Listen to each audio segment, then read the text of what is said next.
बिस्मिल्लाहिर्रहमानिर्रहीम, अस्सलाम वालेकुम। सबको पता था कि आज के दिन इमरान खान साहब ने बड़ा ऐलान करना है अपने लॉन्ग मार्च के हवाले से, और इसीलिए आपने देखा हर कोई तैयार बैठा था हुकूमती सतह पर। और वो सब जो कहते थे कि जनाब लोग ही नहीं हैं, ये सिर्फ टेलीविज़न पर दिखाया जा रहा है, लॉन्ग मार्च सिर्फ टेलीविज़न पर है, लोग नहीं आ रहे, लोग नहीं निकले। और इमरान खान जो है बाज़ औक़ात कहा गया कि जनाब वो तो सिर्फ ये टीवी पर बैठकर या वहाँ पर ऑनलाइन ये लॉन्ग मार्च चल रहा है कि वो ऑनलाइन खिताब कर रहा है। ये सब बातें होती रहीं, लेकिन जो ही इमरान खान साहब ने 26 नवंबर की तारीख दी है, उसके बाद अंदाज़ा हो गया है कि वो जो कहते थे हमारी बड़ी तैयारी है, ये कर देंगे वो कर देंगे, उसके बाद उनकी परेशानी नज़र आ रही है। मरीम औरंगज़ेब साहबा क्या कह रही हैं? वो कह रही हैं कि जी अंपायर की उंगली नहीं उठेगी, 26 नवंबर तक सब कुछ गुजर जाएगा। अब इसका मतलब क्या है कि इमरान खान साहब ने तो 26 की तारीख दे दी, तो वो आएंगे रावलपिंडी में, उन्होंने कहा है लोग आएँ, और अब इसके लिए वो ज़ाहिर है इतने दिनों में कैंपेन चलाएंगे, जहाँ जहाँ से लॉन्ग मार्च का काफ़िला गुजरा है वो सब लोग पार्टिसिपेट करें, आएँ। और उसके बाद इमरान खान साहब वहाँ पर ऐलान करेंगे धरना है, जलसा है, क्या है, किस तरह से इस चीज़ को आगे बढ़ाया जाएगा, क्या किया जाएगा। अच्छा, अब बहुत से लोग ये कह रहे हैं, और इमरान खान साहब के करीबी लोगों ने इस तरह की ट्वीट्स शेयर की सोशल मीडिया पर कि जनाब वो जिस तरह होता है फिल्म देखी जा रही होती है, आपने पॉपकॉर्न हाथ में पकड़ा हुआ है और वो जनाब बस आप रिलैक्स हैं। इस तरह से और कई चीज़ें, कई मीम्स शेयर की गई कि जनाब मैदान सजा हुआ है, लोग बड़ा कोई मैच फंसा हुआ है और एक शख्स आराम से दीवार पर बैठ कर वो देख रहा है कि जनाब सारी दुनिया लगी हुई है। तो अब ये अगले चंद दिन इमरान खान साहब के लिए इसी तरह से हैं कि शायद जिस तरह मैंने इस पर ट्वीट किया, तो शायद वो वाली सूरत हाल है कि पिछले 8-10 माह में, यानी जब ये सारा रजीम चेंज का मामला शुरू हुआ था, उसके बाद 7-8 महीने तो हुकूमत को हो गया, लेकिन उससे पहले ही 2-3 महीने इमरान खान साहब के लिए ज़ाहिर है काफ़ी टेंस गुजरे, इनको पता लग गया था रजीम चेंज और ये सारा कुछ। और फिर उसके बाद ज़ाहिर है कि आप देखिए कि मुसलसल आप देखिए इमरान खान साहब जलसे कर रहे हैं, मुसलसल मसरूफियत है, हत्ता के कातिलाना हमला तक हो गया इमरान खान साहब पर। तो मेरी नज़र में तब से लेकर अब तक ये जो अगले चंद दिन हैं, अगर हम इनको नोट करें, लगभग 6-7 दिन हम कह लें, तो अब 19 नवंबर है आज, तो 26 नवंबर तक ये जो 6 दिन हैं, 6-7 दिन, इसमें इमरान खान साहब ने निस्बतन पिछले 10 महीने में इतना रिलैक्स ना किया हो शायद मेंटली, कि अब उनको पता है कि 26 को जाना है। अब वो बैठ कर सिर्फ गेम देख रहे हैं कि मैच फंसा हुआ है, मैच फंसा हुआ है और सुपर ओवर तक मैच शायद चला जाए। आपने देख लिया मरीम औरंगज़ेब साहबा क्या कह रही हैं कि जी अंपायर की उंगली नहीं उठेगी, ये सब गुजर जाएगा। भाई किसने बात की ऐसी अंपायर की उंगली की? क्या इमरान खान कह रहे हैं? वो तो कह रहे हैं कि तैनाती के हवाले से हम पीछे हट चुके हैं, जिसको मर्जी ये ले आएँ, और इंस्टीट्यूशन होता है। नवाज शरीफ की ख्वाहिश ज़रूर हो सकती है कि जनाब कोई ऐसा है कि जो मेरे लिए रास्ता हमवार करे और इमरान खान को नाअहल कर दे, ये सब बातें। तो ये इनका खौफ बता रहा है। फिर बिलावल भुट्टो ज़रदारी साहब ने क्या कहा है कि इमरान खान ये तैनाती तक लॉन्ग मार्च रोक दे। अब आप सोचिए कि तैनाती का इससे क्या लेना देना है उस तरह से, यानी लॉन्ग मार्च इमरान खान कर रहे हैं तो तैनाती ऊपर नीचे हो जाएगी, उसी फर्क पर। आप तो बड़ा सीना चौड़ा करके कहते थे कि जी जो मर्जी इमरान खान कर ले, फैसला प्राइम मिनिस्टर ने करना है, और बस ये हमने फैसला करना है, बल्कि नवाज शरीफ ने फैसला करना है। नून लीग तो कहती फैसले सारे नवाज शरीफ के। तो फिर लॉन्ग मार्च के लिए बिलावल भुट्टो वज़ीर ख़ारजा क्यों कह रहा है कि रोक दो इसको, प्लीज़ इसको रोक दो, मत करो, इमरान खान ये लॉन्ग मार्च रोक दो, तब तक के लिए रोक दो। चलें, अब ये समझ लीजिए कि 26 तक तो जो होना है हो जाएगा ना, 29 को तो वैसे ही रिटायर हो रहे हैं आर्मी चीफ, तो अब तो एक तरह से इमरान खान साहब ने समझे रोक ही दिया। अब वो 26 को मजीद आगे बढ़ेगा जो भी सिलसिला है, तो अब तो आप रिलैक्स हो जाए। तो इतनी परेशानी, इतना खौफ काहे का है? फिर ये कह देना सदर पाकिस्तान को कि ये आखिरी मौका है सदर के पास, वरना उनको नताइज भुगतना होंगे। अब इससे आप अंदाज़ा लगाइए कि इमरान खान साहब का एक कारकुन है, एक उनकी जमात का एक रुकन है, वो सदर पाकिस्तान है। पहले आपने कभी देखा कि सदर के हवाले से कभी जब इमरान खान साहब अपोजिशन में थे इस तरह की बात की गई हो कि भुगतना भी पड़ेंगे, ये तो भी कहा, और फिर जाकर जनाब वही इसहाक डार साहब हाथ बांध कर बैठे हुए हैं। तो ये क्यों कहा? इस पर बड़ी दिलचस्प बात फवाद चौधरी साहब ने की है, मैं उन्हीं को कोट कर देता हूँ और उसी से आपको अंदाज़ा हो जाएगा। फिर आखिर में बात करेंगे कि राना सनाउल्लाह साहब के लिए मुश्किल क्या है, जो सबसे ज़्यादा बढ़के लगाते थे।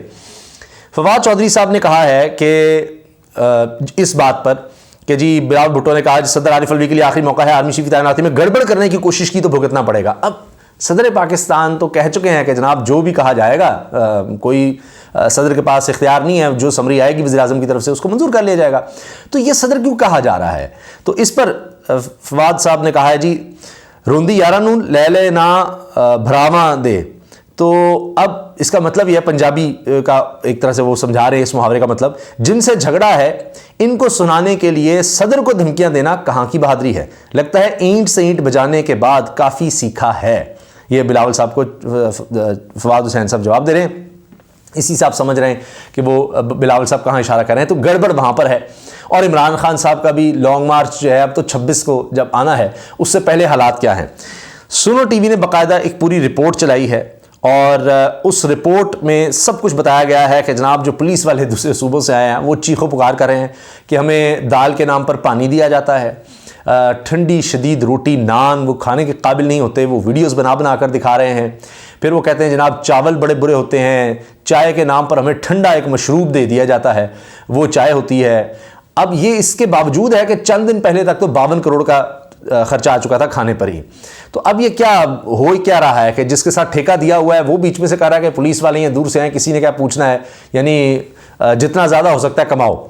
तो वो ठेका ही किसी के पास होगा तो वो खाने के पैसे तो पूरे ले रहा होगा, लेकिन खाना ऐसा दे रहा है कि अस्तगफिरुल्लाह। और वो फिर बता रहे हैं कि वॉशरूम्स का बुरा हाल है, पता नहीं कितने 100 लोगों के लिए 2-3 वॉशरूम हैं, सैकड़ों या हज़ारों लोगों के लिए, सैकड़ों लोगों के लिए, तो वो बहुत बुरे हाल में हैं। तो ये सब कुछ अच्छा, अब जब मोराल इनका ये होगा, इन्होंने क्या लॉन्ग मार्च रोकना है, इमरान खान ने बाकी इनको मौका नहीं दिया। जो कहा था ना कि मैं अब औरतों बच्चों पर जुल्म नहीं होने दूंगा, उस तरह वो मौका नहीं उनको दिया।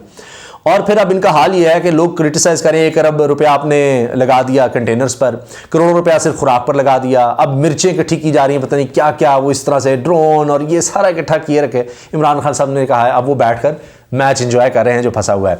तो राना सनाउल्लाह साहब की चीखें यहाँ से निकली हुई हैं, वो कहते हैं जी मज़ीद ताख़ीर नहीं होनी चाहिए, मज़ीद ताख़ीर नहीं होनी चाहिए, बस सब कुछ फाइनल हो गया, कर दें कर दें। तो लगता है कि उनको यह है कि जी सदर को हम कहेंगे तो कहीं और से न सुन लें। तो अब इमरान खान साहब के लॉन्ग मार्च से पहले कि वो इस्लामाबाद में दाखिल हो, पहले इनकी चीखें निकल गई हैं, पहले ये सब, यानी अब वैसे खामोश थे बिलावल साहब और अब उनको भी मैदान में आना पड़ गया है। मरियम मुज़फ़्फ़र साहबा तो रोज़ ही कह रही होती हैं जो उन्होंने एक कि जनाब ये बड़े एग्रेसिव थी कि इसने लोगों को गुमराह कर दिया है, ये हो गया है, वो हो गया है। और ये आप देखें ना कि जब ये मामला यहाँ तक पहुँच रहा था, इन्होंने घड़ी वाला मामला किस तरह से उठाया, इतना कुछ किया। अब एक तो वो चीज़ साबित हो गई कि मैंने इस पर वीडियो भी बनाई थी, इन्वेस्टिगेटिव जर्नलिज्म में ये बहुत ज़बरदस्त लोग हैं जिन पूरा बता दिया। और अब तारड़ साहब की बड़ी सुबकी हो रही है, वो समा पे बैठ के वो कह रहे थे जो 3 दिन वहाँ पर रुकी हैं, यानी ट्रांजिट फ़्लाइट में 3 दिन रुक गई हैं। आगे जो फ़्लाइट जा रही थी फरा साहिबा, और वो वहाँ पर मिली जनाब, वो उमर को घड़ी उसको बेच कर फिर आगे फ़्लाइट रुकी थी, फिर आगे चली गई। उन्होंने सब बता दिया कि जनाब वो इस तरह नहीं होता, 2-3 घंटे का वहाँ पर स्टे था और वो आप बाहर कहाँ जाएंगे, वहीं से आप फिर आगे निकल गए। फरा साहिबा अमेरिका गई और उसके बाद वो कहीं और नहीं गई।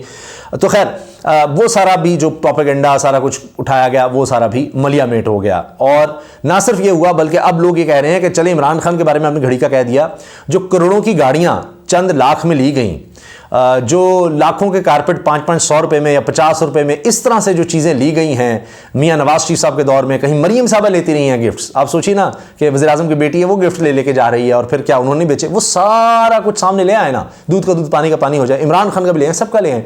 तो अब ये सारी कहानी खुल रही है, इनके लिए और ज़्यादा गले की हड्डी बन रही है कि क्या करें। तो ये जो गड़ा इमरान खान के लिए खोदते हैं उसमें बहुत बुरे तरीके से गिरते हैं। अब भी यही हुआ है और पहले ही अभी 26 नवंबर दूर है और ये सारे दिन इनके लिए इतने टेंस शदीद हैं। वैसे तो ये पिछले 7-8 महीने ही जब से हुकूमत में आए हैं इन्होंने अपने केसेस माफ़ करा लिए होंगे, लेकिन कोई एक दिन इन्होंने कोई रिलैक्स नहीं गुजारा कि जनाब हमने कोई बड़ा आराम से, हाँ गाड़ियाँ मिल गई, वजारतें मिल गई, ये सब कुछ होगा, केसेस से बच गए, जेल से छुटकारा हो गया, लेकिन अदरवाइज़ इनकी सियासत ख़त्म होती चली गई। इमरान खान साहब की वजह से कोई चैन से नहीं बैठ सके, वो जितने जलसे की, जितने मुतहरिक रहे, तो इतनी मुश्किल कभी नहीं गुजारी होगी जनाब किसी 8 महीने की हुकूमत ने। और इतना कैपिटल यानी इतना वोट बैंक किसी का नहीं ख़त्म हुआ होगा 8 महीने में, शायद दुनिया में कोई हो गए। बड़ी बड़ी पार्टीज़ जो अकेली हुकूमत बना सकती थी, आज वो 13 मिलकर जनाब ये हाल हो गया है कि उनको दूर तक कोई आसार नज़र नहीं आ रहे कि वो कोई ऐसी पोजीशन में होंगे कि कोई एक अपोजिशन ही ऐसी होगी जिसमें थोड़ी सी जान हो। हुकूमत तो आप छोड़ ही दें, सारे मिलकर क्या करेंगे। ये हालात हो गए हैं, इतने बुरे हालात हो गए हैं और अभी ये दिन भी इनके बहुत ही टेंस गुजरने हैं, ना सिर्फ 26 नवंबर और उसके बाद भी। तो ये अभी भी इम्तिहान के दिन इनके लिए हैं और इमरान खान साहब के रिलैक्स के दिन हैं, और फिर 26 से ही ये इतने परेशान हैं, वो जो बढ़के थी ये कर देंगे वो कर देंगे, लोग नहीं निकले, फलां नहीं निकले। तो तैयारियां भाई आपने फिर किस चीज़ की हुई हैं? अगर लोग नहीं निकले, आपको परेशानी नहीं है, तो हटा दें सारे कंटेनर्स। पुलिस वाले बेचारे जो चीखे मार रहे हैं, राना सनाउल्लाह साहब को पुकार रहे हैं, रो रहे हैं, वीडियोस बना रहे हैं, उनको निकालना पड़ जाता है कि ये जनाब क्यों डिसिप्लिन की खिलाफ वर्जी करें। तो छोड़ें उनकी जान, बेचारों को उनको भी जाने दें। लेकिन कहानी अंदर से ये है कि ख़त्म हो चुका है, इनके पास सारा कैपिटल भी सारा कुछ, और इनका अंदर से बुरा हाल है। इसी वजह से आप इनकी बॉडी लैंग्वेज भी देख रहे हैं कि इनको समझ नहीं आ रही क्या करना है। जो ये वादे वईद करके आए थे, जो झांसा देकर आए थे ताकतवर हलकों को, वो आपने देख लिया माशी तौर पर क्या हाल हो गया है। तो वहाँ भी काफ़ी ज़्यादा सख्त माहौल है कि ये तो उन्होंने बिल्कुल ही मुल्क को तबाह कर दिया, और हमारी भी बदनामी का बायस बने हैं। डिफ़ॉल्ट की अब हर तरफ बात हो रही है, इंटरनेशनल पेपर्स में पाकिस्तान के बारे में इस खतरे को लिखा जा रहा है। और इसाकडार बात कह रहे हैं और ये ऐसी फजूल बातें हैं जी, ये जो मीनिंगलेस है, ये जी डिफ़ॉल्ट और फलां फलां, कोई नहीं, हम डिफ़ॉल्ट करें इंशाल्लाह, अल्लाह करे इंशाल्लाह हम ना डिफ़ॉल्ट करें, लेकिन हालात जो हैं वो तो बताने हैं। और फिर आप रेटिंग एजेंसी को क्या कहेंगे, जिनके बारे में इसाकडार कहते थे मैं इनको फिर बिफरिंग रिस्पॉन्स दूंगा, ये ठीक कर दे हमारी रेटिंग, उन्होंने और गिरा दी जनाब रेटिंग। इंटरनेशनल रेटिंग एजेंसी आपकी क्यों रेटिंग्स गिरा रही हैं? फिर क्यों कह रही हैं कि इमरान खान के दौर में वाकई 6% ग्रोथ थी? तो जो स्टैट्स हैं, फैक्ट्स हैं, उसको नहीं आप बदल सकते। आप ही नहीं बदल सकते कि ज़रा के ज़खार जनाब 8 अरब डॉलर से नीचे चले गए हैं और 40 रुपये जब से आए हैं जनाब डॉलर ऊपर चला गया है। इन फैक्ट्स को नहीं बदला जा सकता। जो मर्जी आप करते रहें, तो कारकर्दगी सिफर रही और उसी का प्रेशर अब इन पर आता चला जा रहा है। अल्लाह हाफ़िज़।